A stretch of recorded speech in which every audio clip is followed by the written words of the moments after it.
Welcome to Cleveland State University, and thank you for joining us this evening for the second in a series of TEDx Salons at CSU. My name's Matt Zone, and I'm fortunate to serve our city as a member of Cleveland City Council and also a graduate of the CSU Maxine Goodman Levin College of Urban Affairs, who now has not only the privilege of serving as a councilman, but I am also the recently elected president of the National League of Cities. And our organization represents mayors and council members throughout the United States. There's approximately 120,000 elected officials, and the topic tonight is very relevant to the work that we do. So I can't think of a more appropriate setting than the campus of this urban university in the heart of downtown Cleveland for us to take a deep dive into a fascinating topic, the Resurgent city. You know, our former beloved mayor and U.S. Senator George Voinovich, who was affiliated here with the university, said his greatest calling, his greatest job he ever held was being mayor of the city. And he often talked about how the universities were such a big part of it. And George Voinovich in 1985 was, again, the only other Clevelander to serve as the president of the National League of Cities. So in the new book, in his new book, Thank You for Being Late, Pulitzer Prize-winning writer Thomas Friedman examines how technology, globalization, and climate change are reshaping our world at an unprecedented rate. These accelerations, as Friedman calls the fast-moving forces, are having a profound impact on everything from our workplaces to our politics. And in an era of quick upheaval, success belongs to the nimble and those who can respond quickly to rapid-fire change. Friedman contends that cities are ideally suited to step up to meet the accelerated challenge for our time. He goes on to write that a healthy city, town, or community is going to be the most important building block in the 21st century. Citing Gertie Grinstein of the Root Group, an Israeli policy institute, Friedman goes on to argue national governments are just too cumbersome, distant, and in too many cases gridlocked to have the agility needed in the age of acceleration. And the single-family unit is too weak to stand alone in the face of a hurricane-force winds of change. Our cities, on the other hand, are ideally and uniquely equipped to address change and to support the employability, productivity, and the quality of life of their citizens, Friedman contends. He writes, here is the good news. Traveling around America today, you will find so much innovation happening at the community level. And we see that every day at this university. In reflecting on Friedman's thoughts, I couldn't help but think of some of the community partnerships that my alma mater, Cleveland State University, is cultivating. CSU is truly an anchor institution in our city. In partnership with the Cleveland Metropolitan School District, CSU is creating a clearer path to college for young students in our city via the Campus International School and the MC Square STEM High School. In partnership with Northeastern Ohio Medical University, CSU has launched the NeoMed CSU Partnership for Urban Health, geared toward recruiting and training more diverse healthcare workforce to provide primary care in Cleveland's medically underserved urban communities. And earlier this month, a new collaboration was announced among university hospitals, CSU, and Cuyahoga Community College that will proactively address the impending shortage of nurses in Northeastern Ohio by establishing a workforce development pathway to increase the number of nurses. So I'm sure we can forward to other examples of innovation thinking that defines the Resurgent city from our distinguished panelists this evening. Up first is Ted Howard, co-founder and president of the Democracy Collaborative, which seeks to transform economic systems to enhance equitable and inclusive outcomes, foster ecological sustainability, and promote flourishing democratic and community life. Mr. Howard previously served as executive director of the National Center for Economic Alternatives and as a Steve Minter Senior Fellow for Social Justice at the Cleveland Foundation. Please join me in giving a warm CSU welcome to Ted Howard.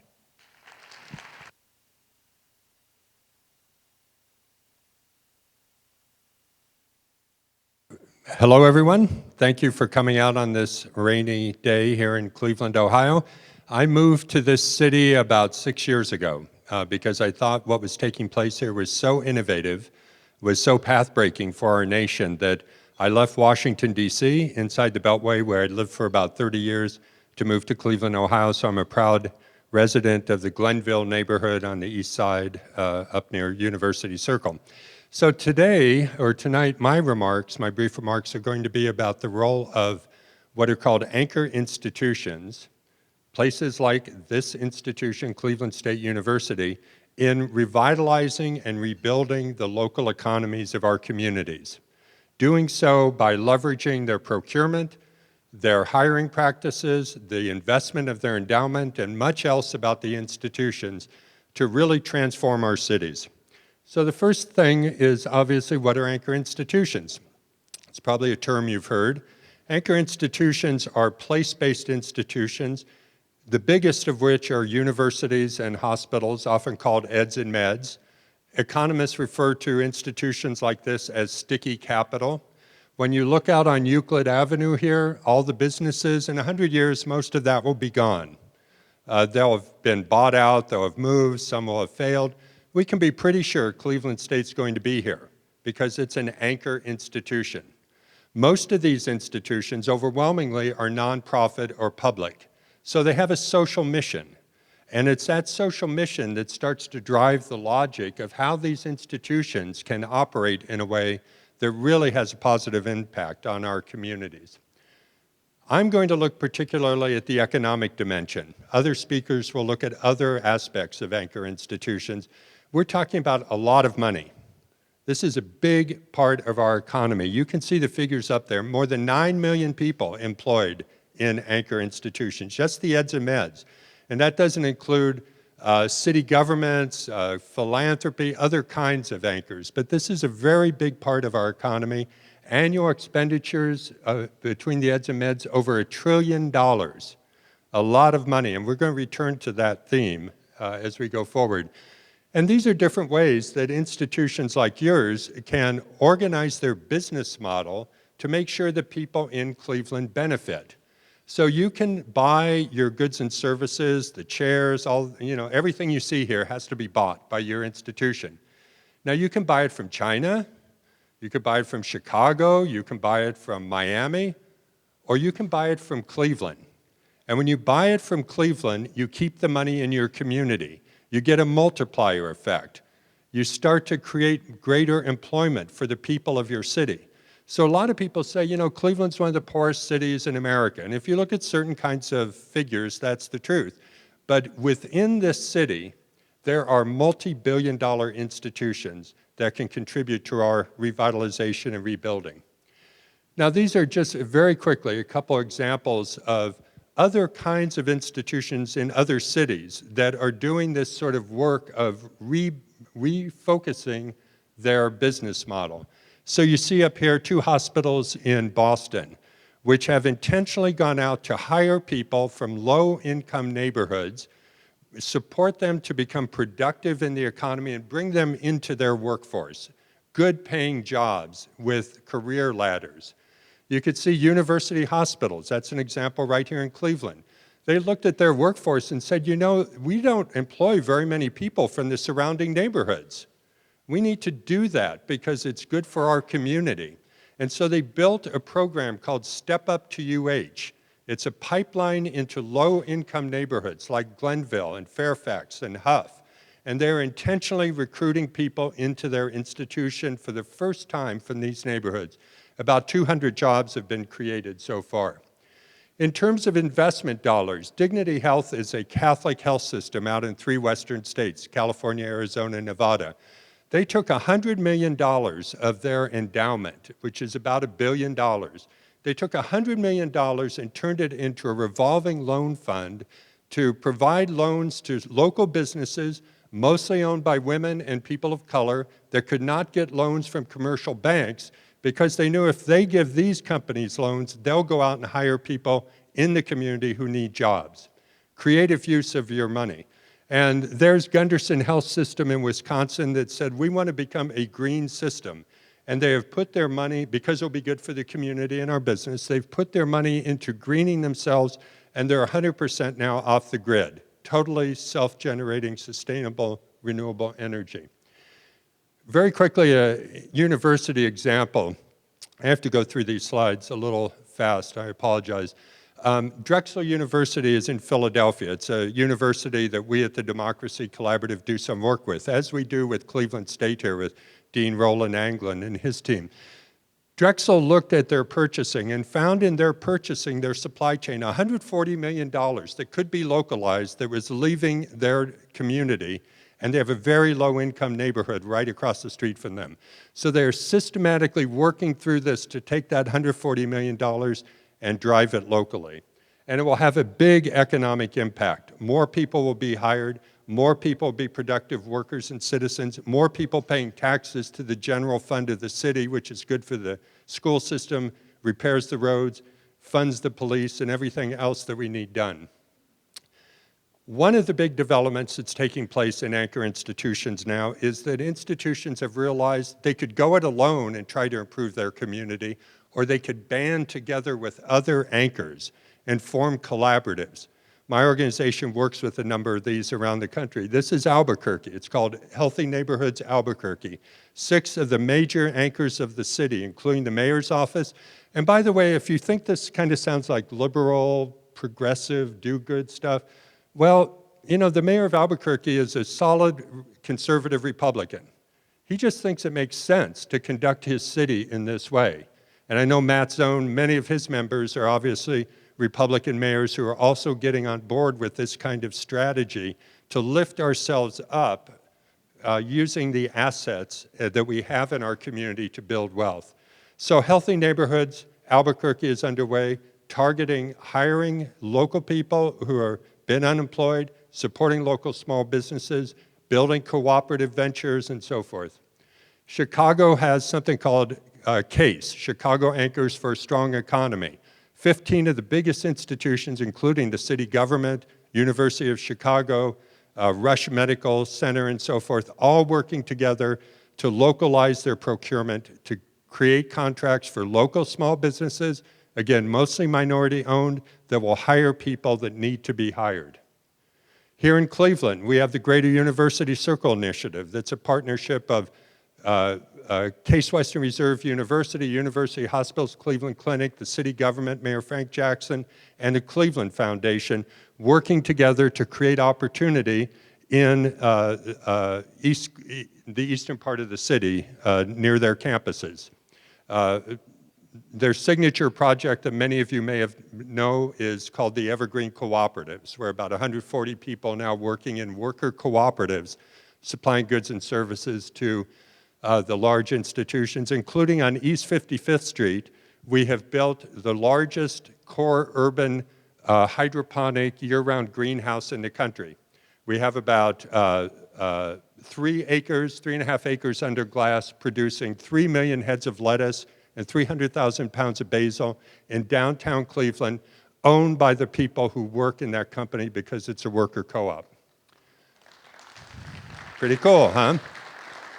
And then right here, of course, Cleveland State University is part of the campus district with a couple other of the major institutions, Tri-C and St. Vincent's, doing the same kind of thing in the neighborhoods. So let me conclude, because I got a 2-minute warning, with where do I think all this is going? There is a movement building among higher education institutions and hospitals, healthcare systems all over this country who know that they can no longer be walled off from the community, that their fate is intimately and inextricably bound up with the fate of the community, that you cannot have a successful Cleveland Clinic if the Fairfax community is collapsing around it. That is the movement that is starting right now and has been going on. This didn't exist 10 years ago. So we are living at a very interesting time as this force starts to build in our communities. And what I think of it is the anchor mission. In other words, imagine you're a multi-billion-dollar institution like the ones I've been talking about. It's not enough to have a nice little office with 5 people in it whose job is to do good things for the community. The issue is aligning all of your place-based economic power, your purchasing, your investment, your hiring, and all the rest of it, along with your intellectual and human capital for the benefit of the long-term well-being of the community in which you're based. My last slide, I actually have 2 slides, but I'm only going to use one because my time's up. What is the implication for our communities? Here in Cleveland, these are just 4 of our major anchor institutions. Together, they purchase every year, year in, year out, over $3 billion of goods and services. That's not their employment base, which, by the way, Cleveland Clinic is the largest private employer in the state, and University Hospitals is in the top 5. They have tens of thousands of employees. It's not their new construction. It's just keeping the doors open. $3 billion. So I would challenge you to envision big.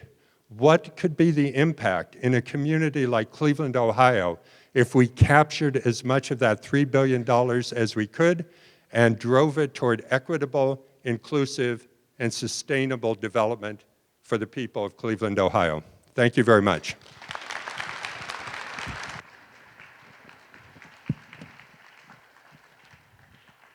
Great presentation, Ted. You know, if we're going to create true economic mobility and true economic opportunity, government cannot do it alone. You need philanthropy, you need academia. It's really all hands on deck. So, Ted, thank you for your presentation. Next, we're going to hear from Dr. Danette Howard, who's the Chief Strategy Officer and Senior Vice President at the Lumina Foundation, the nation's largest foundation focused solely on increasing student access and success in post-secondary education. Dr. Howard oversees Lumina's efforts to reform state and federal higher education policy and mobilize employers, metropolitan areas, and higher education institutions and other key actors to improve post-secondary attainment. Ladies and gentlemen, let's give a warm CSU welcome to Dr. Danette Howard.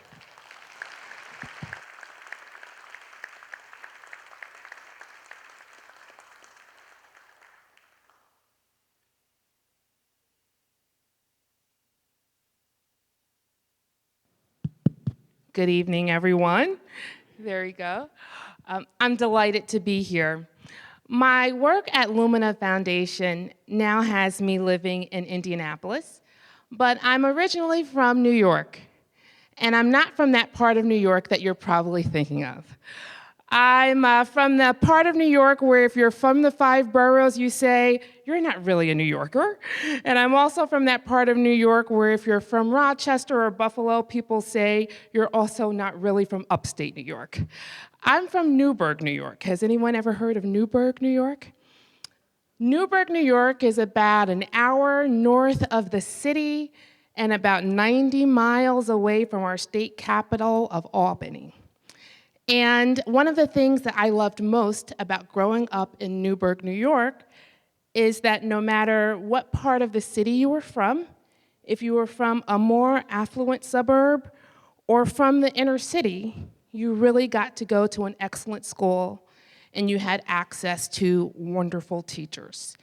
And if you were from my generation and you went to those wonderful schools and interacted with those excellent teachers, you got to go off to college anywhere in the country that you wanted to go.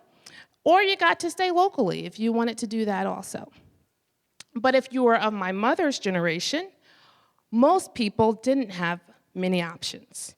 And so what my mom did, although she is one of the most brilliant people I know, is she stayed in Newburgh and began to work, and soon she and my dad got married, and soon after they were married, my sister came along, and 4 years later, there I came along. And as the story goes, and I've heard it so many times that I could probably recite it in my sleep, once my sister and I came along, my mother suddenly knew that all of a sudden, she was responsible for these 2 little lives. And in order to make sure that we had better lives, she had to do something better for her own life. And in Newburgh, we didn't have access to an elite university or a large public research university.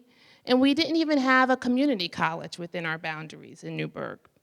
But what we did have was a small, independent Catholic college, actually, that was very committed to serving the residents of our community and did not have any interest in setting itself apart from our city, but saw its own success as inextricably linked to the success of our city and of its neighborhood. And because of that, that college, Mount St. Mary's College, is where my mother was able to get her bachelor's degree after 8 long years. And I think that because of that, I get to stand here on this stage with you tonight. And I think that Mount St. Mary's College exemplifies all of the characteristics of a post-secondary anchor institution. And that's what I'm going to talk a little bit about tonight.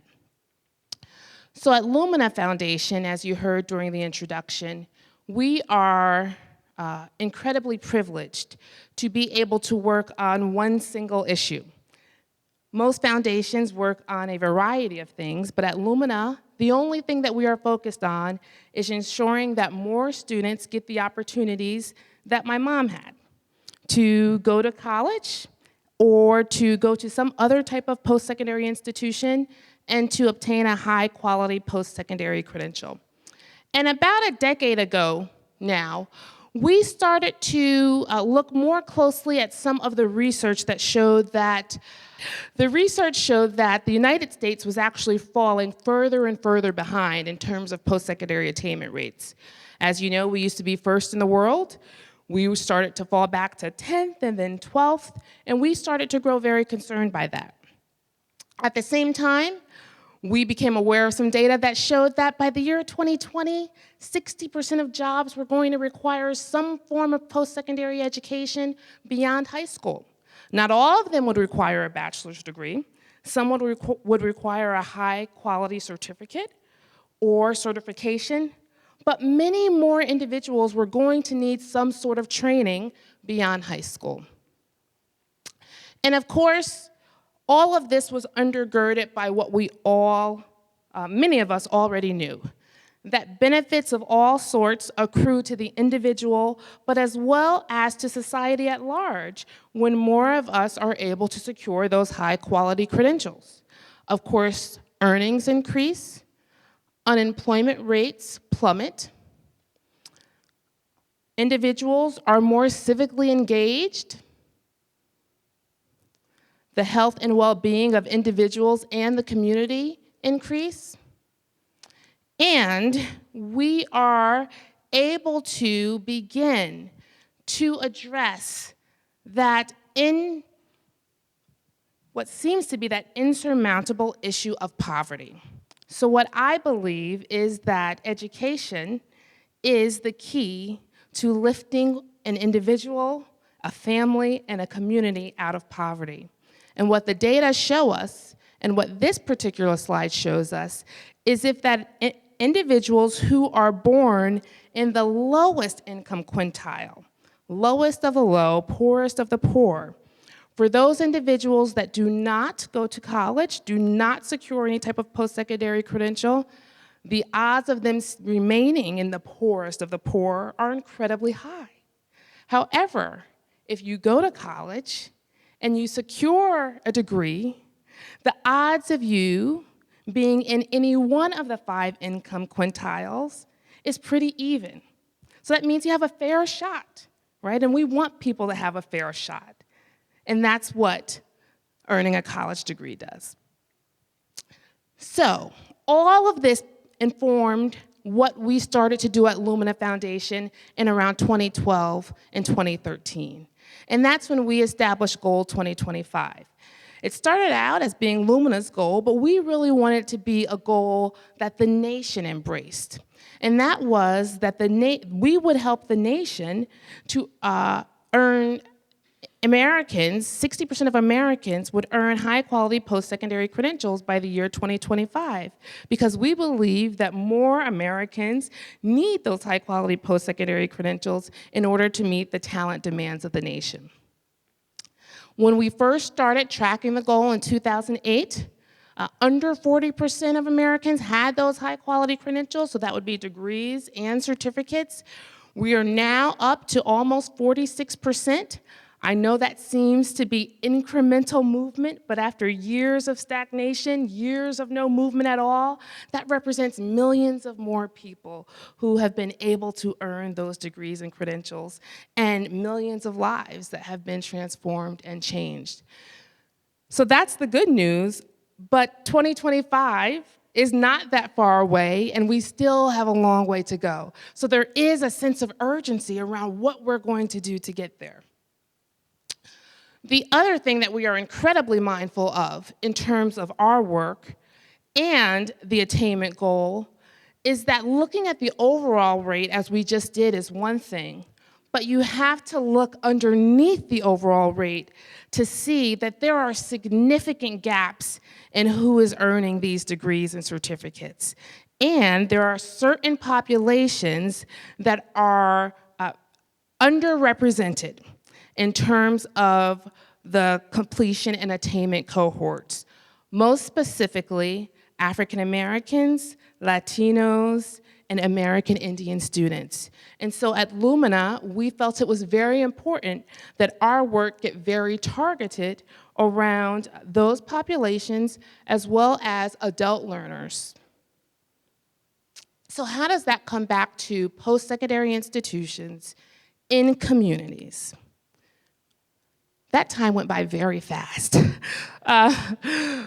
2013, for the very first time, Lumina began to make some investments specifically in communities, and we had never done this before. We invested in 75 communities that committed to developing a post-secondary attainment goal. And so if all of you know this, mayors and council members have a lot of things that they have to focus on. So for 75 communities to step up and say, we're going to have a goal to increase attainment, that was a very big deal. I just wanted to share with you some of the really exciting outcomes for some of these communities and the role that the colleges in the communities played. Santa Ana College in California, they outpaced their goal by 4,900 credentials in a 4-year period. Some of the things that they did is they did away with a semester-by-semester schedule because they found that for working adults, semesters really didn't work. So they did year-round scheduling so that adults can register for classes in a way that works for them. They also guaranteed students could get seats in those high-demand classes because they found that for some students who needed one class to graduate, they had to sometimes wait another entire year to get that class, and that was causing them to delay their graduation rate. Albuquerque is another city, another community that we supported and are incredibly proud of their outcomes. They have a goal that 60,000 new credentials will be awarded in their city by the year 2020. They have already awarded 16,000 in the first 4 years of their initiative. They've done that by working very closely with the community college and the local workforce to specifically understand what types of skills are needed by the local workforce and how the community college can help meet that demand. And I think most importantly, the institution's goals are not about only what the institution can gain, but they are developed within the context of how that also is linked to the community's success. I'm going to skip North Carolina and go right to Cleveland because that's one of the communities that we were pleased to support.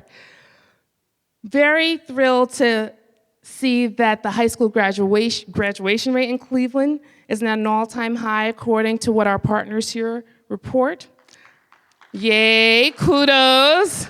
The councilman started the round of applause.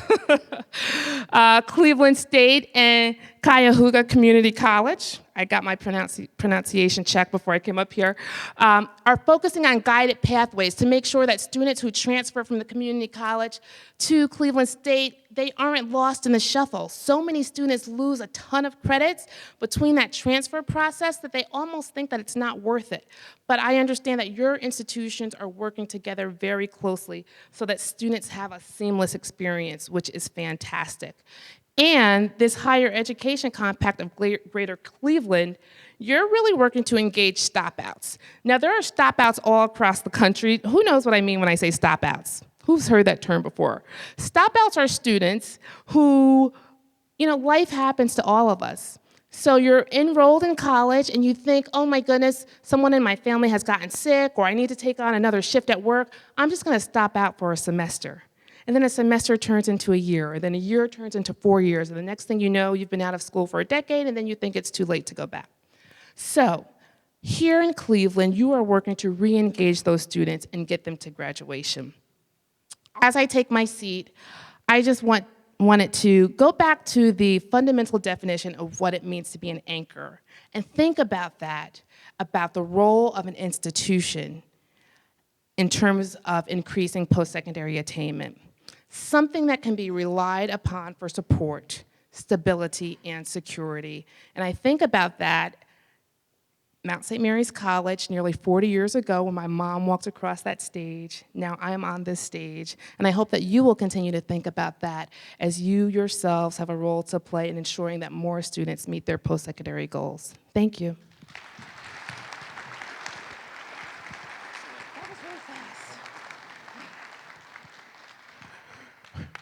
Well, Dr. Howard, I don't know if I thank you for your presentation or thank your mom. Your mom, what a great role model.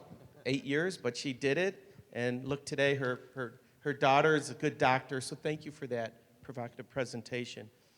Tonight, we also have with us this evening two of Cleveland State University's own, Ronnie Dunn and Jonathan Whitmer-Rich. Dr. Dunn is an associate professor of the Levin College of Urban Affairs, specializing in racial and social justice, the criminal justice systems, and issues affecting minorities and the urban poor. He is the author of the book, Racial Profiling, Causes and Consequences. Dr. Dunn was appointed by Governor John Kasich to the Ohio Collaborative Community Police Advisory Board in 2015. Mr. Whitman-Rich is an associate professor in the Cleveland Marshall College of Law and is a nationally recognized expert on criminal justice reform and criminal procedure. He serves on the Cuyahoga County Advisory Committee to consider bail reform and as counsel to the Criminal Rules Committee of the Ohio Commission of the Rules of Practice and Procedures. Let's give a warm CSU round of applause and welcome to Dr. Dunn and Dr. Whitman-Rich.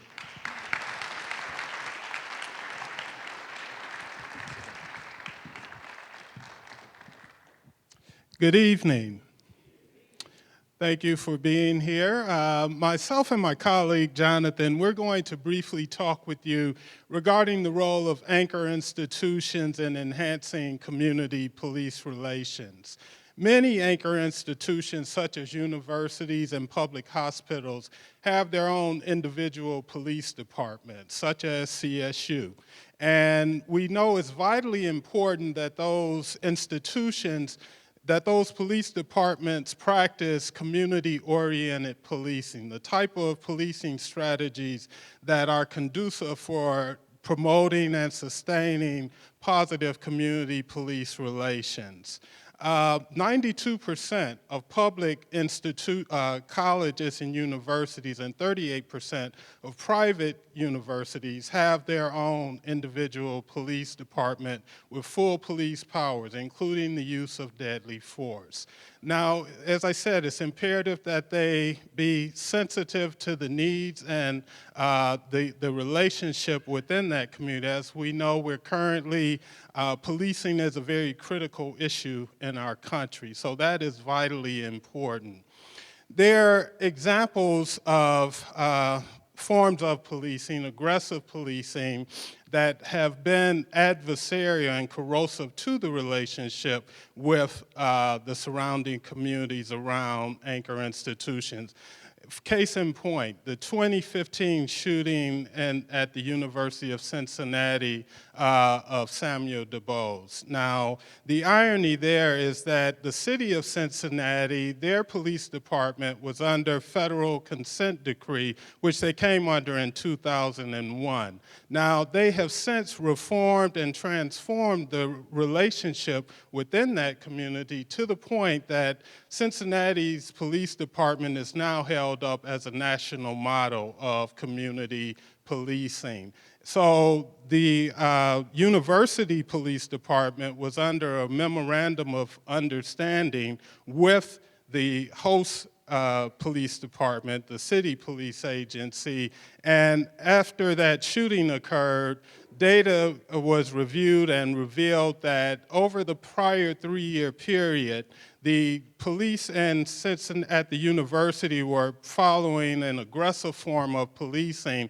that had actually increased the number of citations administered to the population overall, but it was disproportionately impacting the African American community. It had increased by 3-fold, and the percentage that African Americans received had increased by 19%, and it was already disproportionately high. So that perpetuated adverse relationships within that surrounding community, and it led to protests. But there was no unrest when that shooting occurred in Cincinnati, and part of that is attributable to the positive relationship that the city police had garnered with the local community. If you recall, during that time period, there was protests and unrest in Baltimore coming off the heels of Ferguson. We here in Cleveland, we had demonstrations, but we remained peaceful as well.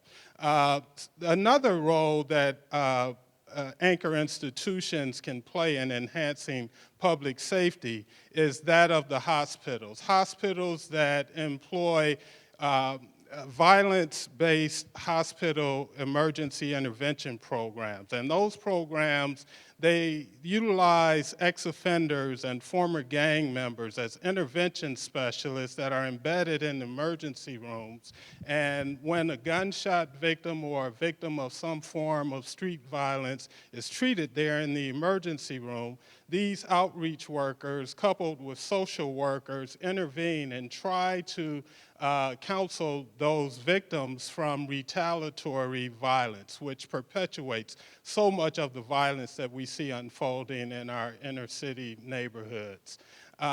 There are 19 such programs across the country. Philadelphia has the Healing Hurt People program, as well as Cure Violence in both Baltimore and New York City. And these programs have proved effective in reducing the re-injury of participants in those programs. The arrest rates have been decreased and their employment rates have increased. The city of Cleveland has recently adopted this program, and they're implementing it both at university hospitals as well as Metro Health, working along with the Peacekeepers Alliance here in the city of Cleveland. So those are two examples of the critical role that anchor institutions play in helping to promote public safety and enhance community police relations. I'll now turn it over to my colleague, Jonathan, and he'll speak to you. Okay.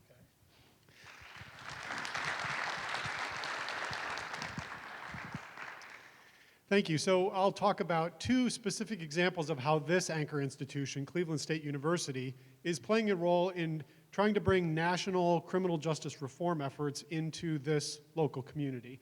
And I'm thinking of bail reform and grand jury reform. So the particular, I think, attributes that an anchor institution of a university like Cleveland State University that's located in an urban center, some of the attributes that we have are our scholarly expertise, our local understanding, and our institutional independence. And so in both of those contexts of what we have going on, I think those are highlighted. Let's talk about bail reform first. There's a national bail reform movement going on around the country driven by some big national nonprofits and foundations. It's happening in various states and jurisdictions. Here in Cleveland, the Cleveland Plain Dealer has done a great job of highlighting some problems in the local area, shining a light on that. And our chief administrative judge of the Common Pleas Court, John Russo, has convened a task force to try to look at what's going on in Cuyahoga County. Can we make things better? So that task force is composed of folks you might expect: lawyers, judges, defense lawyers, prosecutors, bail bondsmen, right? The people involved in the system who know how it works. And also some professors, faculty members like myself and Professor Dunn, who are both on that task force, and our interim dean, Lee Fisher, who's one of the chairs of the task force. So what do we bring to that in particular? Well, first of all, our scholarly expertise. We have both, I think, the training and the experience and the time to delve into the deep and rich scholarly literature that exists in the country on best practices in how to run a bail and pretrial release system. We don't need to reinvent the wheel here in Cleveland. This is something that scholars around the country have been focusing on. But frankly, local judges and lawyers have day jobs, and it's a little difficult to wade through a 200-page report that just got released and another 100-page report from the ABA and rich scholarly literature, whereas that's what we do, right? That's in our wheelhouse. We've got the time and the expertise to be able to process this big literature that's out there and think about how it might work here in the city of Cleveland, which brings me to our local understanding, right? Harvard just released a great report in the fall on best practices in bail and pretrial release. The folks at Harvard have great scholarly expertise. They don't, I think, have the time to attend 18 meetings down at the Cuyahoga County at the Justice Center, right? Well, we've been attending the meetings, right? We have this local knowledge and the ability to be present and try to bring that national scholarship into this community and really figure out what can happen in Cleveland, in Cuyahoga County. And finally, institutional independence. Among that group, we've got a lot of great people on the task force, and all of them are working to try to figure out how to make a system that works fair and effectively for everyone. At the same time, the people who are participating in the system, the judges, the lawyers on both sides, the bail bondsmen, they each have kind of their own, the way they do things, their own turf that they might want to protect potentially. We all know how that works. And really the only interest that faculty members at Cleveland State University have in that task force is making sure that the system is fair and effective for all. We don't have skin in the game. We have this independence.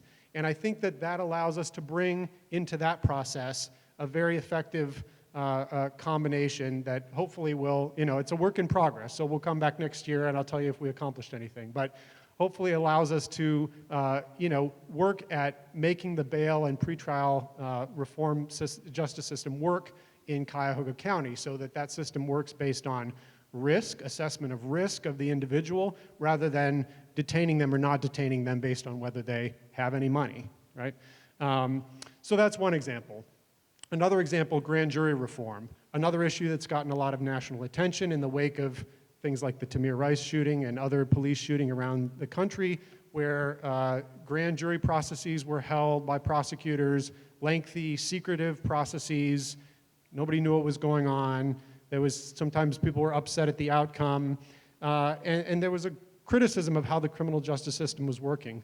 Well, here in Ohio, the Chief Justice of the Ohio Supreme Court, Maureen O'Connor, a graduate of Cleveland Marshall College of Law, convened a task force, right? We love task forces, to say, how can we reform the grand jury process in the state of Ohio? That task force met last year. They came up with some good recommendations. Well, now we've got to transform those recommendations into actually changing the law if we can do that. How does that happen? Well, in Ohio, among other things, we want to look at Rule 6 of the Ohio Rules of Criminal Procedure, which governs grand jury practice in the state of Ohio.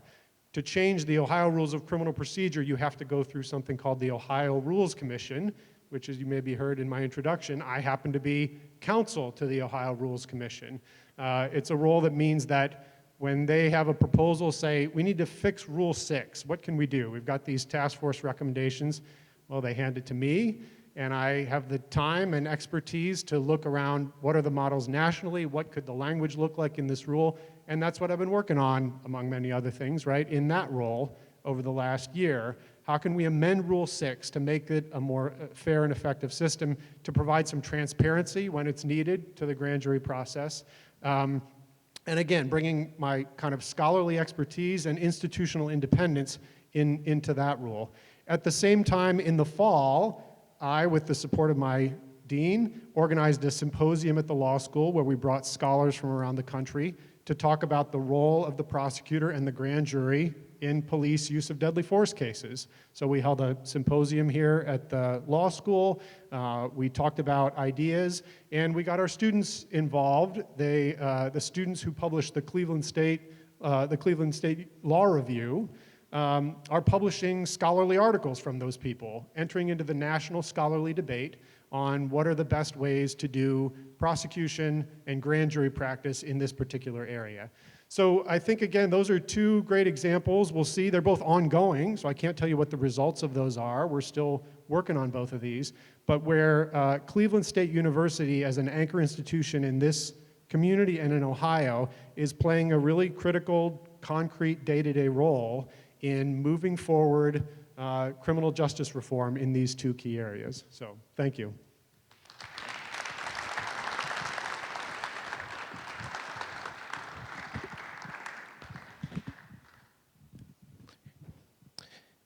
Great job.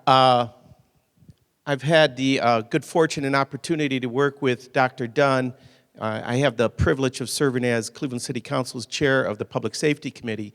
And 11 months before the findings came down from the Department of Justice, I began, actually my first, I think, professional meeting was with Dr. Dunn and some other colleagues looking at bias-free policing. And so we started to work and create a framework for what that ordinance would look like. Flash forward 3 months after that, we introduced an ordinance with the help of Dr. Dunn and James Hardiman and a few other well-respected scholars here locally, 7 months prior to even the findings coming down. So if Cleveland truly wants to become a resurgent city, you heard Dr. Whitman, Rich talk about bail reform, talking about grand jury reform, and creating constitutional policing. We need academic scholars. We need anchor institutions like CSU to be a part of helping us find the right path forward.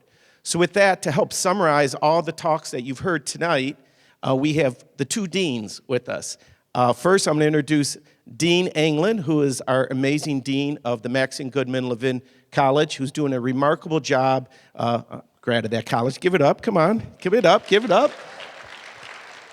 Dean Engler is doing a fabulous job at looking at how the university can become more integrated into the city of Cleveland. The other dean with us is Lee Fisher, who is the interim dean of the Cleveland Marshall College of Law, a well-respected public servant who served our state as a state senator, attorney general, and lieutenant governor. With that, please give it up for our good deans. Thank you, Councilman. Fabulous, fabulous. So, Lee, it falls to us to try and summarize this amazing discussion. And I don't know how we're going to do it, but we're going to try. You know, Lee and I were part of a planning committee that put to try to plan this event. And I want to start by saying the title, The Resurgent City, was thought through very carefully. We did not want to say that American legacy cities were back, that they had come back from the abyss. What we were trying to say is that there have been substantive efforts made over the last 40 years to bring them back to economic and cultural vitality, and how to talk about strategies that help to accomplish that. You know, we have many different strategies in this country to help cities. The low-income housing tax credit, the rise of CDCs, but we felt that anchor institutions were an important strategy, and you got the full flavor of that strategy tonight. But for me, you know, having worked with anchor institutions for much of my career, I am at the point where they are recognized and they're doing extremely good work, as we heard from Ted Howard. But do we need to go to anchor institution-led development 2.0. 1.0 said, let's harness the spend. Let's harness the economic impact, the economic vitality of these institutions in community because it's in their self-interest. And we heard from Danette Howard that that might be great and we can do good things using that spend, that economic vitality, but we have larger issues looming. Those larger issues are post-secondary attainment. How can we help communities that might have place-based development and progress, but the people are lagging and they can't get jobs in the new local economy or the regional economy? Should we deepen the impact of higher educational anchors in post-secondary attainment? We also heard from Ronnie Dunn and his colleague talking about neighborhood security. And that's an important bellwether for development, because if you don't have secure neighborhoods, investment won't follow. So what we have, I think, is the question of how to get to anchor-led development 2.0. And I harken back to something that Ted said at the end of his conversation. He said, you know, partnerships are now the new frontier for anchor institutions. I heartily agree. We have to find ways of building robust partnerships, not just of eds and meds, but local institutions that have an impact and a role in their communities. And these partnerships ought to be robust-based partnerships that are data-driven, they have strong goals, and they have strong commitments by the leaders both in the community and in the institutions to get to what I'm now calling anchor-led development 2.0. Lee? Thank you, Councilman. Okay, here we go. Okay. We've heard from some extraordinary experts, Professor Jonathan Whitmer-Rich, Cleveland Marshall College of Law, Dr.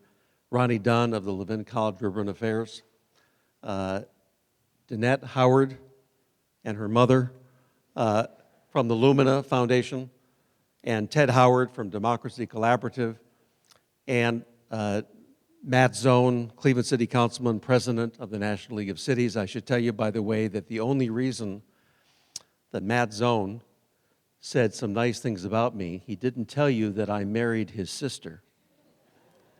So he and I are sort of related. I want to just comment and follow up on what Dean Anglin said. First, I want to just relate to you a quick story. I was moderating a panel a few years ago at the Clinton Global Initiative, and sitting next to me was the president of Iceland, Ólafur Grimsson, and he pointed his finger at the room full of American citizens and said, "The problem with you Americans is you spend too much time waiting for Washington." Ted Howard and others have made the point here today that the truth is that these days, as Matt Zone also noted when he quoted Tom Friedman, that change is happening in the world today from the bottom up, from our cities and our mayors, not from the top down. And all you have to do is watch the news tonight or tomorrow morning and see how dysfunctional Washington, D.C. is. And I must tell you that is not a partisan statement, because no matter who would have been elected President of the United States, Congress would still be dysfunctional and hyperpartisan. But if you look down the street at City Hall and other city halls around America that Matt Zone works with every day, you will see mayors who are not dysfunctional, who are not partisan, who are focusing on moving their economic engines forward in ways that are nothing short of extraordinary. At an organization in which I serve as the senior advisor, CEOs for Cities, we research what makes cities successful. And our secret sauce spells out the word city. See the connected city. How do you connect your physical and human and social and digital capital. And the glue that keeps that capital together are our anchor institutions. CSU and CASE and Tri-C and Metro and Cleveland Clinic and UH. And those that, as Ted said, have sticky capital and are in it for the long term because they will not move. Their jobs are staying here. And when they connect that capital and they go to the I, the innovative city, and they create innovative districts where if you lose your job, you don't lose your parking place, because there are literally businesses like the Research Triangle and other places that literally congregate and connect together, so that in fact there are places that partner with their anchor institutions, that they create businesses, create ideas, create innovation zones or districts or hubs. And then we come to Danette Howard's T, the talented city. It's the first among equals. I'll tell you why. As Danette Howard said, the single greatest determinant of wealth in America today, whether it's individual wealth, whether it's family wealth, or whether it's a city or communities or states or even a nation's wealth, is educational attainment.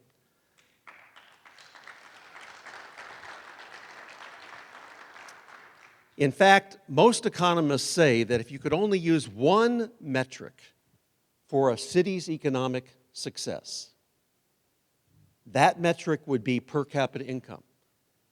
And the most direct connection to per capita income is educational achievement and attainment. And the best measure of educational achievement and attainment and achievement these days is, in fact, that post-secondary degree, certificate, or credential, most often but not always measured by the 2-year and 4-year college degree. 64% of a city's success, measured by that metric alone, comes down to one thing, and that is how much educational attainment you have. And here's an interesting statistic that I know Danette knows. For every 7% increase in a city's degree attainment, there's a 10% increase in the per capita income, average or per capita income of the entire community. Meaning that even those people without a college degree benefit by those who do. Meaning that on average, an entire community's health or economic health or per capita income goes up when people get those degrees and stay in their city. And then finally is the why, CITY. Your distinctive assets, your distinctive DNA. What makes you authentic as a city? What makes you different and separate? And one of the great things that makes us distinctive and separate is, in fact, Cleveland State University and the phenomenal relationships that Councilman Matt Zone outlined at the beginning, that we have with our healthcare institutions and in particular with our Cleveland Public Schools. The final thing I want to say is touch on something that Ronnie Dunn and Jonathan Whitmer-Rich said. It's my belief that change happens at the speed of trust. And no matter how well you are doing in a city, if you don't have a foundation and a culture of trust, everything else falls apart. It is the sticky capital, in many ways, of a city. And what better example of trust is the trust level between its community and its law enforcement community. I have the privilege of serving as a member of the Cleveland Police Community Commission. And we have been reaching out for the last year and a half all around this community to figure out ways we can restore a level of trust, and no surprise, we have a long way to go. But I would suggest and end with this, that one of my favorite books is by Stephen Covey, The 7 Habits of Highly Effective People. And if you don't remember all 7 habits, remember this one, because this one is the key to restoring trust in our city and in our community today. It is seek first to understand, and only then to be understood. If we spent less time trying to be understood and more time getting into the skin of the other person and understanding them, we would have that culture of trust that builds a connected, innovative, talented, and distinctive city. Thank you. Question?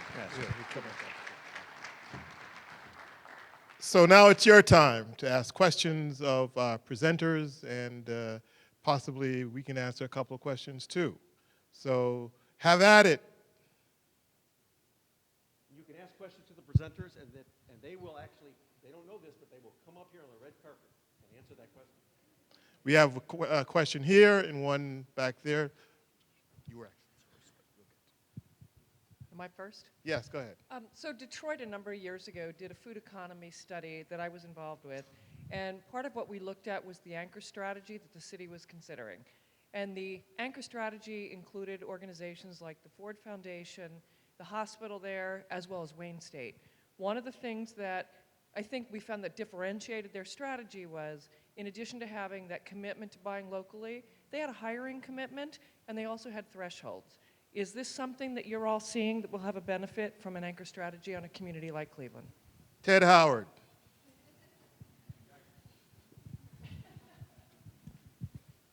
You want me to speak from here? Speak from here. Good question. Yeah, I think where we're finding there's lots of juice and we're getting real traction with these anchor strategies is not just buying local, but it's the buying local, the hiring local, the investing, it's deploying all of that. So kind of layering all that in.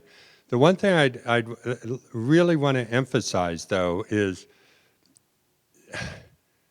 one of the nasty truths, right, about these anchor strategies, and really in terms of the 1.0 anchor strategies, is sometimes when you succeed in these, like all of a sudden there's more money going in the community, more people are employed, then all of a sudden the retail comes in, it's starting to become safer, people that were afraid to go there, now they want to go and move into Glenville or Fairfax, and then all of a sudden the people who lived there in all those years when the times were bad, they can no longer afford to live there. So when I started my remarks, I used the words equity and inclusion and sustainability. And part of the challenge for all of us in doing these strategies is not only to move beyond procurement to all the different ways that this benefit can be created that we've heard, but to do it in a way that keeps people in place rather than explodes communities and moves people out. And I think that's the big challenge and is part of the design of Anchor 2.0, and I'm going to steal that and use it all over the country shamelessly. Thank you, Roland.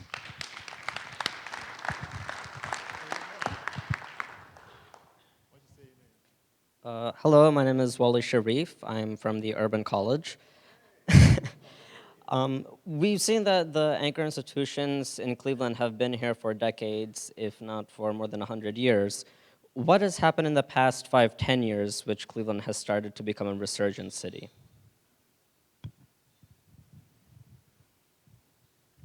I can give my answer, but Lee is probably just as well positioned to give an answer.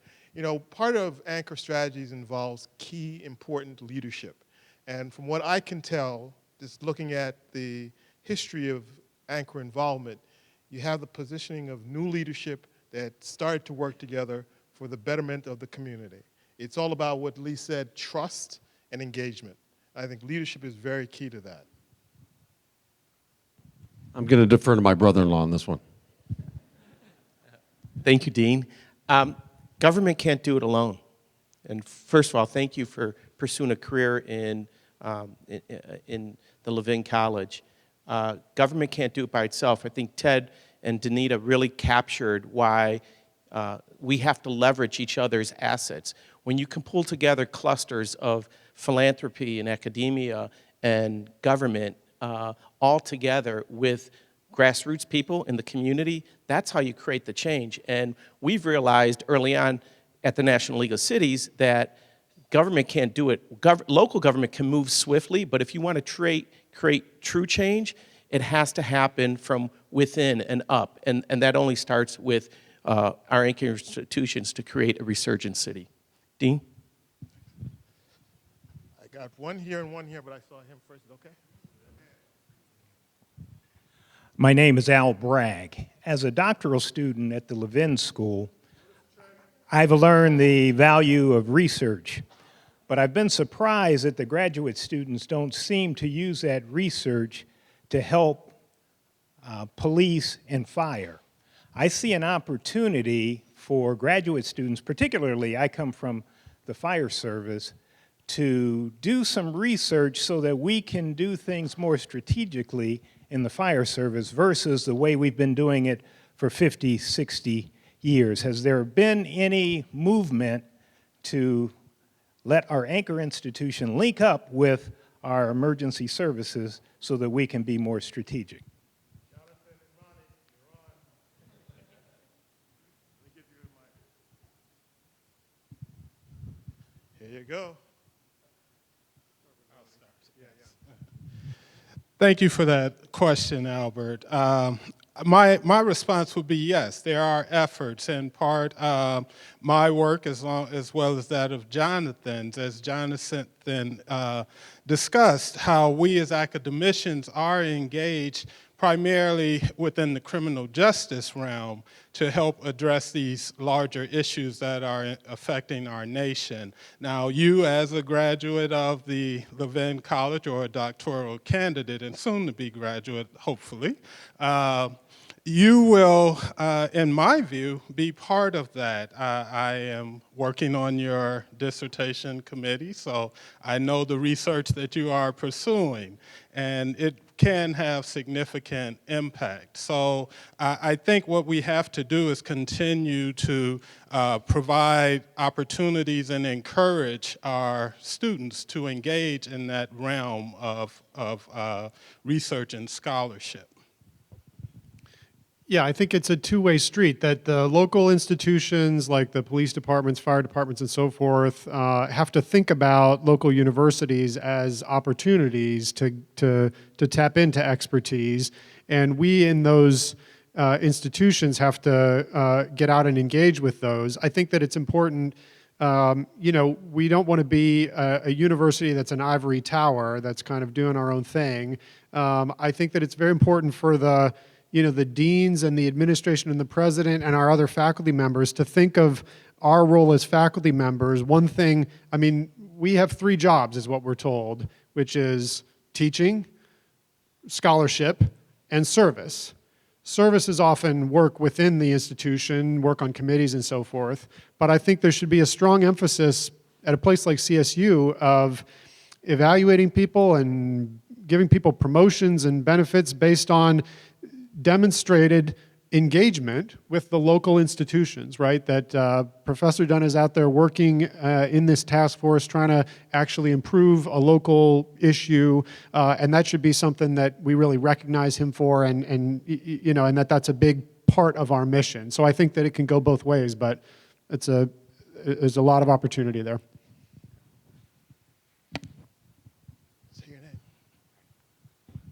Hi, I'm Cameron Caputi. I'm a student in the Urban College as well. I had a question about, in this race for mayor, it seems to be a very pertinent question of investment in the downtown versus investment in the neighborhood. I'm wondering if you think there's some kind of balance that we need to reach, or if we're happy where we're at right now. I think the city sometimes subscribes to a trickle-down theory of downtown investment, both public and private. I'm not working on my doctoral, so I can't tell if that's good or not. But I was wondering if you guys could let me know. Thanks. Well, I didn't get to be dean by being dumb. Where's Dennis Keating? Did Dennis leave? Yeah, go ahead. So great question. But there's nuance, right, to every question, and knowing the facts and the detail to help you arrive at a conclusion that you can feel comfortable with. In the ward that I represent, I don't represent downtown, Ward 15, nearly $1 billion, $1 billion of economic development activity in my district alone since I've been the councilman in 2003, $1 billion. Over the past 8 years, I saw a statistic just yesterday that of all of the economic development activity that has been led by the current administration, actually 90% of that are in neighborhoods. And a lot of the private investment that's incurred, a lot of the investment that's incurred in the center city, a lot of that is private, but you do need that balance. And let's face it, trickle-down economics didn't work for us in the 80s. It didn't work for us, again, when it was revisited in the early 2000s, when Speaker Gingrich was floating that out there again. But you do need to have that balance. But I would carefully challenge those here who feel there's this competing interest of the haves and the have-nots, downtown versus neighborhoods. I can tell you factually, as an elected leader of the city of Cleveland, that 90% of all investment that has been levied in the last 8 years has happened in neighborhoods, not in the downtown central business district. Have you noticed, by the way, that every time Dean Engler takes the mic, he gives it to somebody who is at the urban school? Enough of this already. I'm announcing this evening early admission to the law school. For anybody who wants to ask a question, you automatically get admitted. Yes, sir. Go ahead. Looks like I'm a newly admitted student to Cleveland Marshall, so. Yeah, so I was admitted to the Cleveland Marshall program. I don't want to say where I got my, my bachelor's, and I'm working on my master's, but it's local. It's close. So the question I actually have is for someone like Dean Fisher or possibly Councilman Zone. You talked about building an understanding, trying to understand different perspectives. And I think that is a problem that we're having as a country, especially amongst the youth. We're very passionate folks, but we sometimes are having a difficult time having that conversation. What do you think are the best venues or the best place or the best way to build that understanding?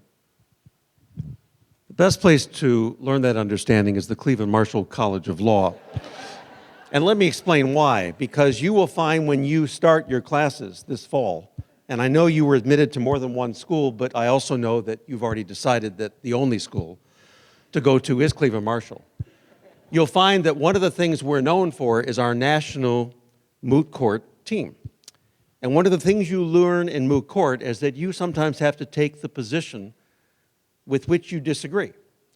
In other words, you have to take the position that you're given, not the one that you necessarily want.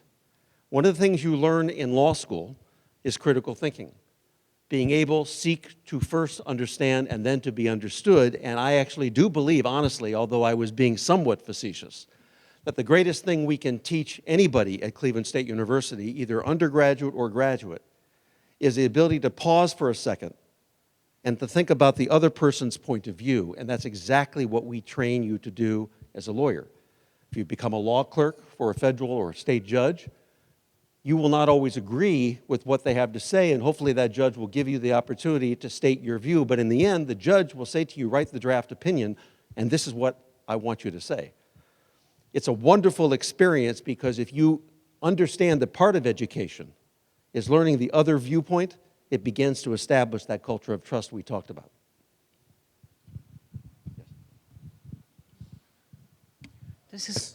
My name is Eric Johnson, alumnus of the Levin College of Urban Affairs. Messing up your flow totally. Yes, you are. Yeah, done a lot of research regarding workforce development and wages.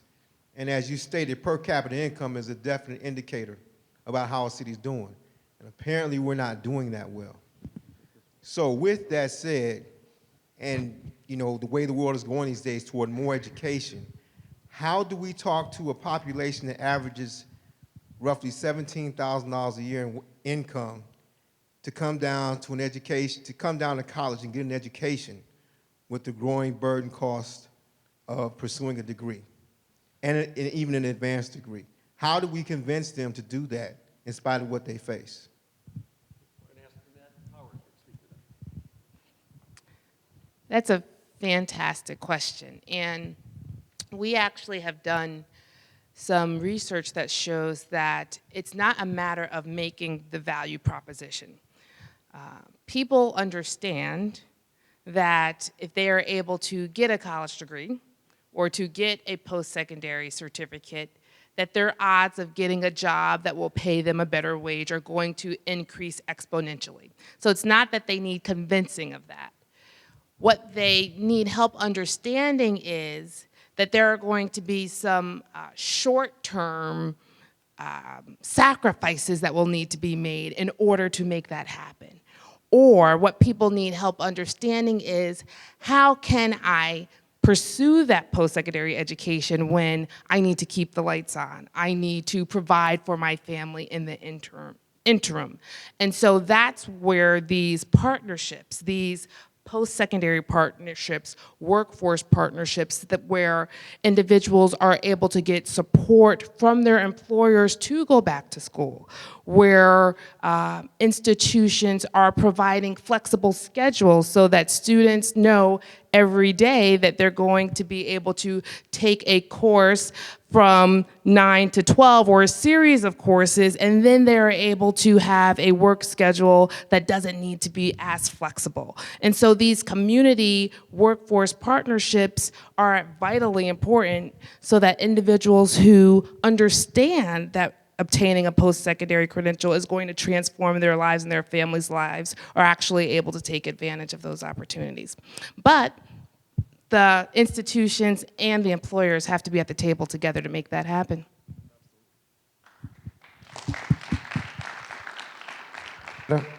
Dr. Danette, I have a question. The survey that you were talking about earlier, you said that most people that don't have parents that have a secondary education or higher, that more or less the kids have a chance of not getting one themselves. Where did they come up with those numbers and those facts?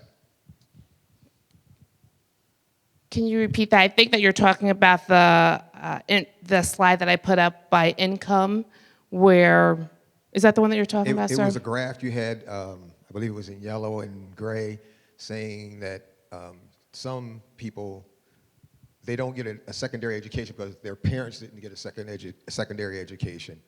And they have a lower chance of getting that second education because they lived in the lifestyle that they lived in.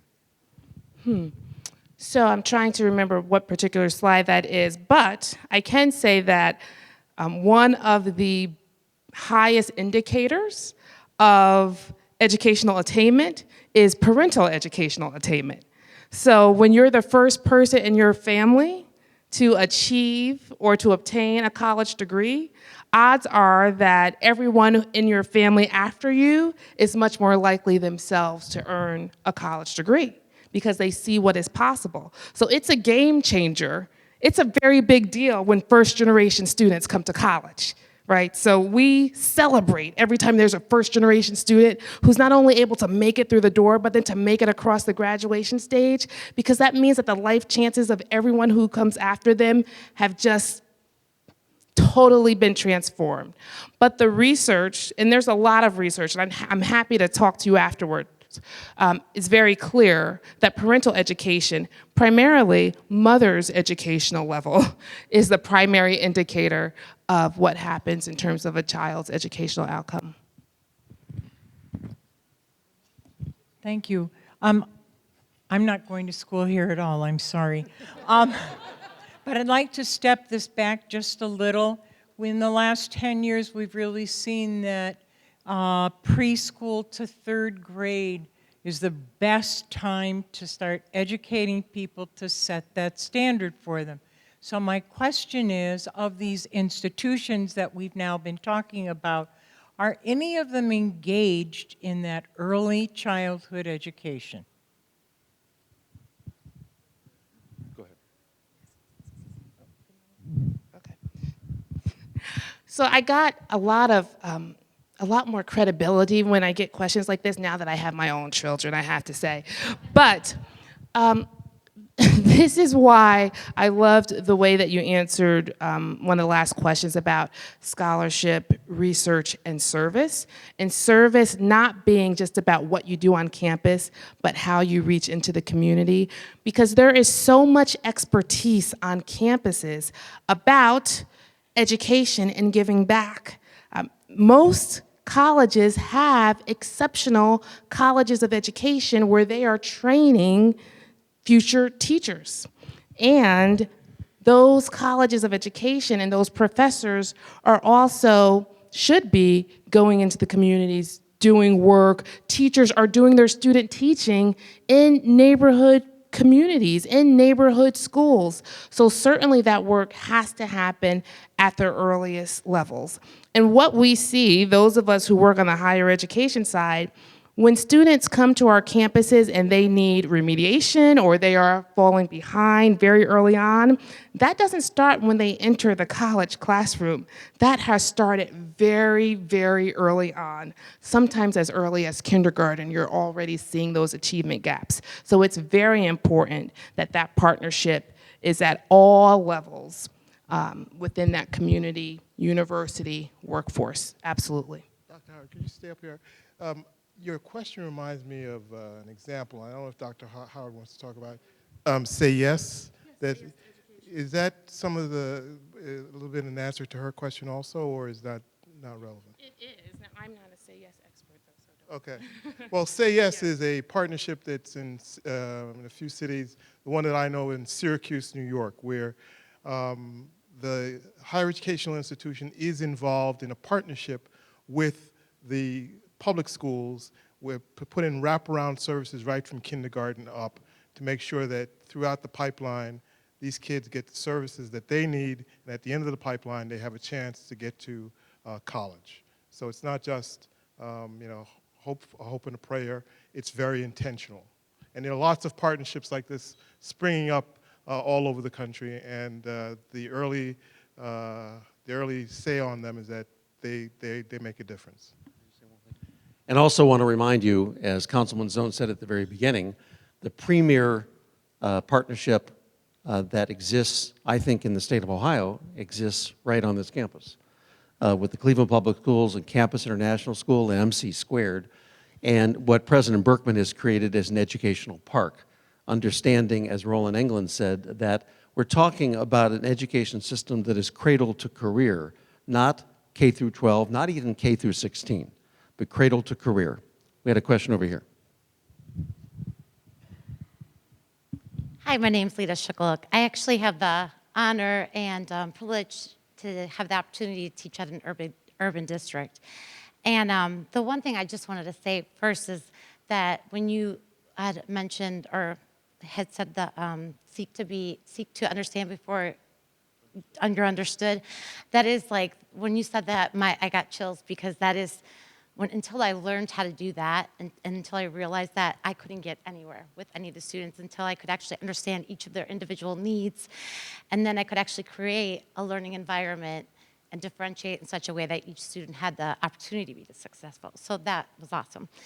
Not that you didn't know that, but anyway. So, but my question is, and this is something that our district struggles with, is that we, like, as you're saying, like providing all these opportunities with, you know, colleges and you know, hospitals to provide these, you know, these gateways for students to be successful, yet these students all come from, each student has some life that they're coming from that is such a struggle. I mean, you find out every single one, and they're so different, and education is not the priority. So that, I mean, from where, just the chain of how they've grown up, and it's heartbreaking, because I could literally like shake a kid and say, look, this is great, look what you have, come on, and they're still so hesitant to actually take those steps because they have a whole different world that they have going on.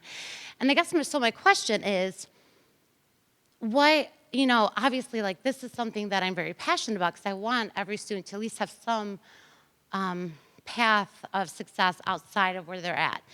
And what is, you know, what's the answer to that? Because is there any kind of stepping stone, even in Cleveland, to actually get in and have people, I mean, I don't know if there's a mentoring program that you suggest or something, but I almost feel like each student needs, you know, something more, because they don't have that example at home. Not everyone, but there's a large percentage where that is not the key, you know, thing that they're worried about. So, Thank you. There are models where you get help for the family in the school. So if a mom and dad needs workforce training, they get it in the school. And that shows the value of education and brings the whole family into the process, which I think takes care of the separation and not seeing the value of education, because the school is actually catering to the needs of the family. So that's one way of doing it.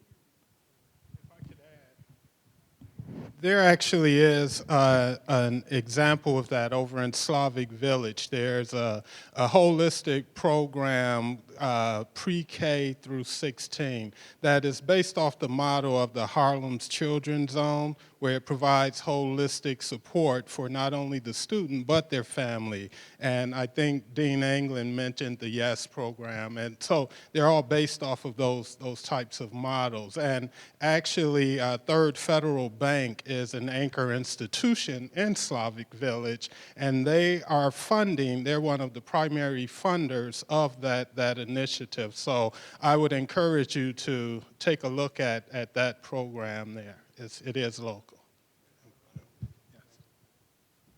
I just wanted to give a shout out to something here in Cleveland that's not quite what you're talking about, but touches on this. We're at 21st and Euclid, I think, here.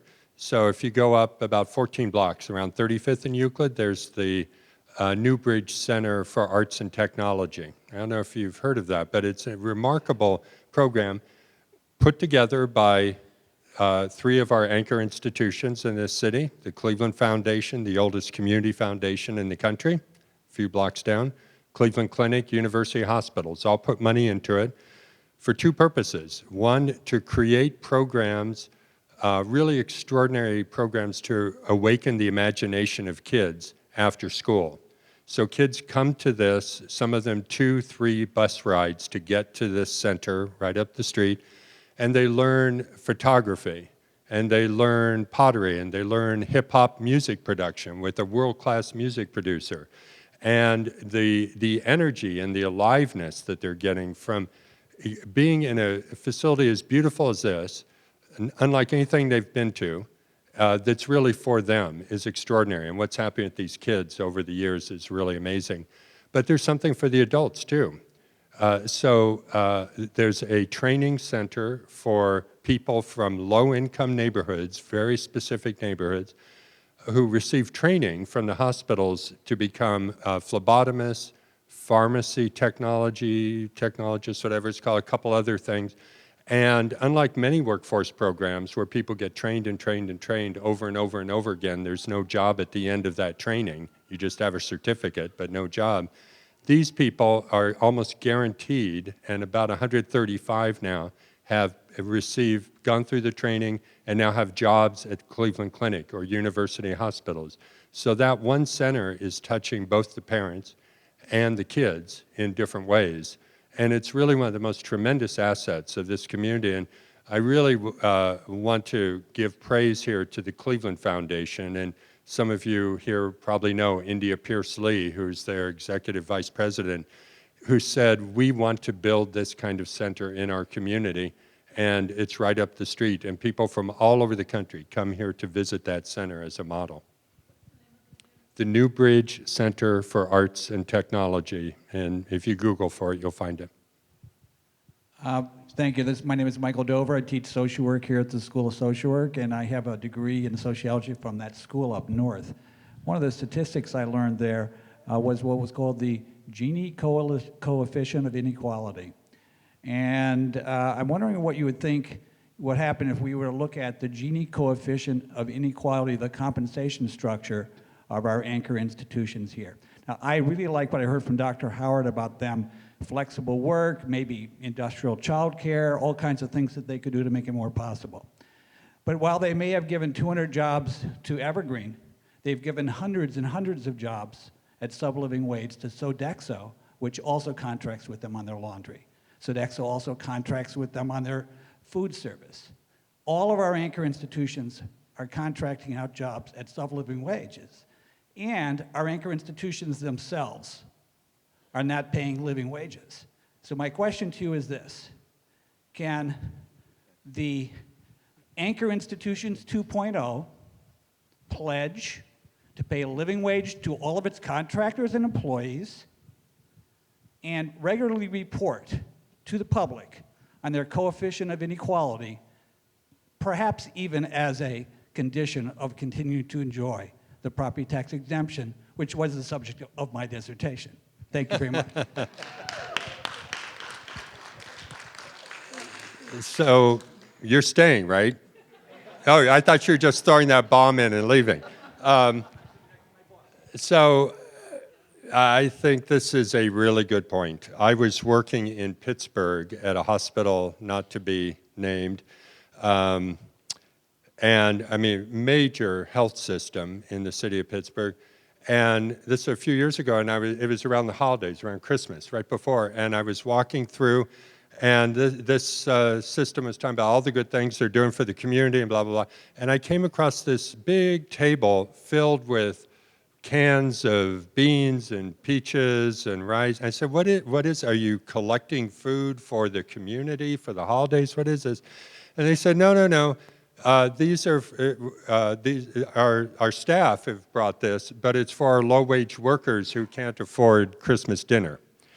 It was absolutely, I mean, it was searing. I've never forgotten that. So I think your challenge is a really good one. I mean, we need to be, let's be real. I painted, hopefully, a somewhat compelling picture about the power of these institutions, but they're big bureaucracies. They've got a very checkered history. Many of them not good relationships with the community. They're finally transcending some of that. They have all their own internal contradictions. You're quite right. Most of them are nonprofit, so under the tax statutes, they're not paying taxes. There's been a push to make them more accountable accordingly. And I think, it's up to us to press forward on that sort of agenda. And I know, one of the hospitals here does do work with Sodexo. I understand all the problems. But all I could say is my interest is at a time when nationally the money available for equitable and inclusive community and economic development is so constrained. And if you look at the budget the president is proposing, which of course won't be passed in full, but takes away $54 billion from everything from Meals on Wheels to low-income housing tax credits to community development block grants to all the things that Matt Zone has used to bring $1 billion of investment into his neighborhoods. At this time, we need to not only push back against that, but we need to ask where are the resources to do the work that needs to be done? And the answer is they're in our community if we can free them up. And part of that freeing them up, I believe, is institutions are going to have to deal with some of these inherent contradictions. So I think your point's a good one, but it doesn't stop me from interacting with them and trying to push further and further.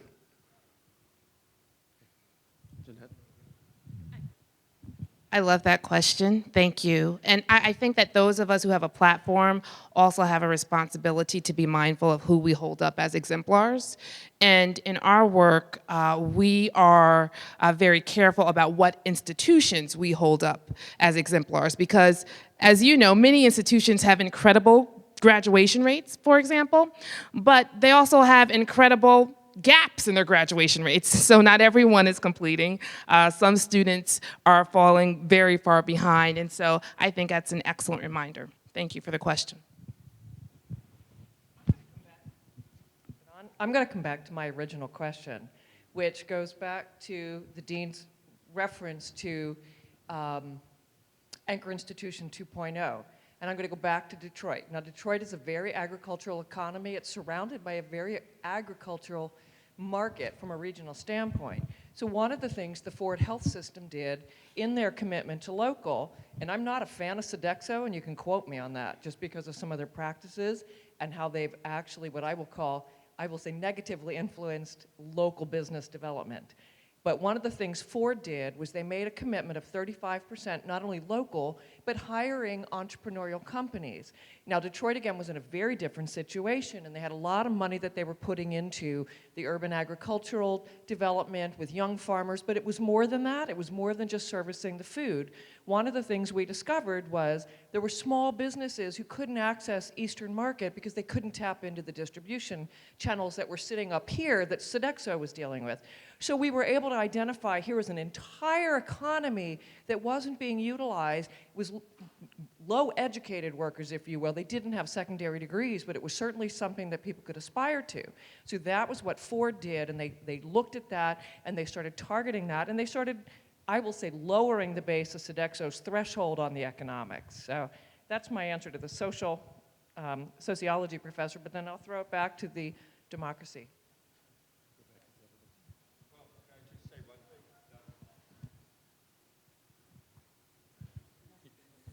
Just one point, you know, so the reality is when you're doing this work, right, you've got these anchor institutions and they're having vendor relationships with Sodexo and Aramark and big multinational corporations, and that's the world they're in.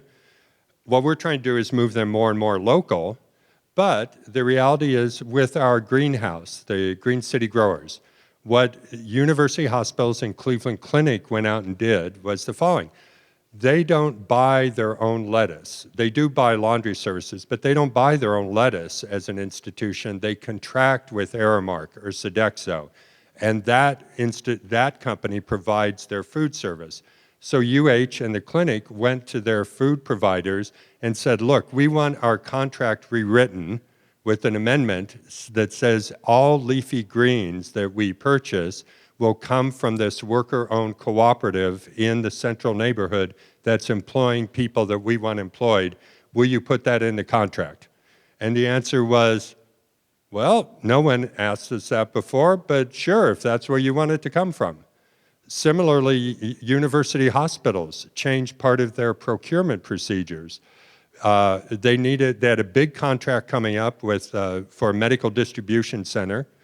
Only 5 companies in America, one of them is called Owens & Minor, provide this distribution service ability. And university hospitals said, we're going to issue this contract. It's going to be, it used to be 5 years, it's $75 million. We're changing, it's going to be a 10-year contract.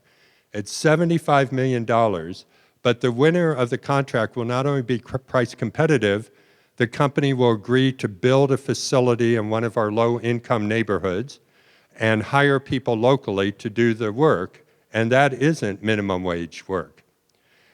That facility now exists on East 55th Street, right by the lake, right by 90. It's been built, and there's something like 50 or 60 jobs that have moved into the city. So anchor institutions, because of their economic power, can really shape a local market.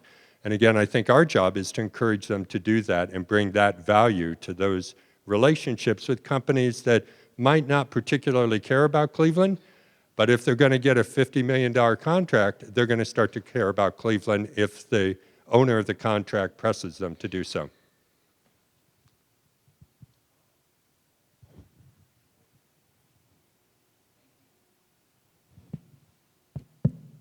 Hello?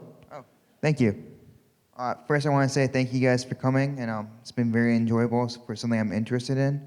To add on to her last question, one of the things that I've been told or have watched or heard was that, in particular with Detroit, is whenever someone's newly elected or the mayor or councilman, is that they have so many ideas and they come in and they open the book per se, and it's a lot worse than I thought, or compared to Cleveland, where at one point, or many people stereotypically think it's at that level, but it's probably a lot better, and it's on the uprise, as all of you guys have said. For someone like me, or for anyone, a newly elected mayor or a student, what's the first step that we can give back, whether it be volunteering time? Well, it's the only example I have on the top of my head, but so for each of you guys, what's the first step that you guys recommend? Well, Dean England put this microphone in my hand. I would encourage you to get involved in your community that you live. If that means working and volunteering or serving on a nonprofit board, volunteering, finding out that social network that you can really make an impact. Find a local elected official who you feel shares your value. Get to know that individual. Work with that individual. and tried to affect change that way. These series of last questions are so important. When you look at what's happening in our country today, the income inequality gap is the greatest it's ever been since 1928. That was the year before the Great Depression. And when you look at what Hispanic households earn, they earn about 70% of what white households earn. African-American households earn only about 58%. And if we're really going to create true economic mobility and opportunity, it has to be for all people. I served with a local legend on Cleveland City Council. She's no longer with us, and I know Miss Lewis is looking down, Fannie M. Lewis. Here's a woman who ran for city council 5 times. She won on her 5th try, and she grew up as a single mom in welfare and really worked her whole career, professional career as a council member, to figure out how can we lift up all people in the community we serve. And we put forth an ordinance right before Ms. Lewis passed away in 2007 called the Fannie M. Lewis Law that requires that whenever we put out a contract that exceeds over $100,000, that 20% of that workforce has to be Clevelanders. And that's not defined in the city of Cleveland. That's the greater Cleveland region. But that 4% of all hours, work hours performed on that job must come from low-income employees. And if we're going to lift up a region, it has to start that way. So find somebody who you feel shares your value. They could even be a school board member. They could be a state rep. Get to know them, get involved on a local board, and try to impact a change that way. Ronnie, go ahead. Here you go. To Councilman Zone's point, I'm an alum of Cleveland State University, undergrad, master's, and doctorate degree, and I actually started engaged at the community level with Ms. Lewis. She was my mentor.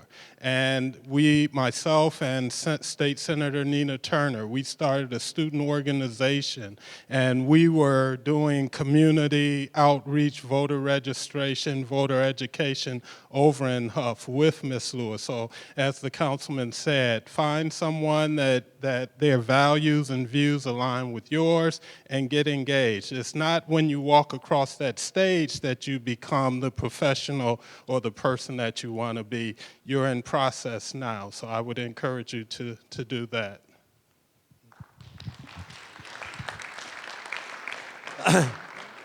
I've been told that we have time only for one more question, so I want to ask, how many of you still have questions? We got one. Would you come over here for a second? Anybody else? Anybody's got a question, please come up here. And I know you've got a question. Anybody else? Okay, 2 questions. Come on up here real quick. This is how we handle the final question. I'd like you both to stand. Okay? And you're going to both ask a question before we give the answer. Therefore, that's considered one question. Okay, there you go. So there was a lot of conversation about change happening at the most local of levels from the bottom up. I think in light of the recent election, the national election, there was a lot of discouragement on behalf of, especially the Democratic side. There was a lot of division and unorganization. So, Councilman, maybe this is a question for you. How do we revitalize groups, the people on the local level, to not be afraid to, fight for change and not get discouraged about the happenings of DC? Like you were saying, there's always issues in DC and on the national level right now. So what can we do to revitalize and unify groups and really strive for change? And the other half of that question is? This is also a question for Mr. Zone. My question is, how genuine is it from the other anchor institutions outside of Cleveland State and wanting to put that connection with Aramark where they put that building in Cleveland? Is it genuine from those leadership councils, or is it more the council members leaning on them in Ward 6 and 7 and saying, we really need this in the city? All right, 2 great questions. First of all, I'm incredibly proud to serve as a representative of the city of Cleveland. And watching what happened in 2016 made me sick to my stomach. and how we create change. I was proud to work with a group of people in our community after the election who really wanted to affect change in a positive way, kind of that appreciative inquiry type of method, not really just always complaining about something, but what can we do positive? And so in my neighborhood, I helped sponsor, we sent 3 busloads of women from our neighborhood down to the Women's March. And they went there so they could have their voice heard. I remember when I was a young student here in 1984, and at that time, President Reagan was speaking at the City Club.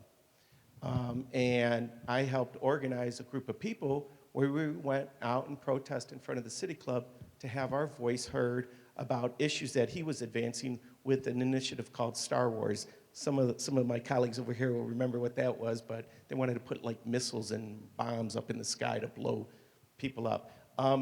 That's the best way you can create change. When there was a lot of civil unrest, not violence, but just people wanting their voices heard over a lot of this unrest with community and police, and people were out in the streets having their voice heard. That's how I got to meet Bishop. And you know, Bishop is not shy about sharing his opinion, but he does it in a respectful way. And I think he's earned a lot of credibility and clout in our community just through activism. There's 2 types of activism, right? You can do it in a way that you're perceived as an anarchist or somebody who's not funneling and working positive. But that young man spent hundreds and hundreds of hours researching policies and practices and making sure his voice was heard. And so that's one way you can do it. To the second question, you know, council people have, to a certain degree, could influence an economic development project. And I'll just cite one example of a project in my ward. Over the past 2 years, the city has been exploring what's called these community benefit agreements. They're non-binding contracts that you enter into with the development. If the developer is going to ask for something, we should demand, oh, where's that young man who asked that question? There he is. If a developer is going to ask for something, we as a community should demand something back for the community that benefits the community. So I had a large housing development project that was going in my district. They weren't asking for any city money. The only thing that they needed from the city of Cleveland was me to change the land use, the zoning. So I used that as a leverage point to connect a multi-purpose path, make sure that the development was integrated into the existing street grid, and that they created connectivity where this multi-purpose path along the lakefront wasn't going. That cost that developer $700,000. But you know what? Today, they said it was a better project. It made their project better. And at the end of the day, who benefited? The residents not only who live in that community, but all of the citizens of the city of Cleveland. So anytime that you can create leverage and use that for positive good for the community, that's always a benefit. I want to thank our speakers. Dean Engler, you want to, any last comment? Councilman Zone, you have the mic, so take us out. Thank you. I want to thank our good Dean Engler from the Levin College. Give him a nice round of applause. Interim Dean Lee Fisher from Cleveland Marshall College Law. Give it up for Lee. Ted Howard from the Democracy Collaborative. Thank you. Dr. Howard and your mom, amazing influence on you. Thank you for that. Give it up. And to our 2 amazing professors, Professor Whitman Rich and Professor Ronnie Dunn. Thank you all for being here. There's plenty of food, some libations, and the panelists will be here to discuss any questions all of you have. Thank you for being here this evening.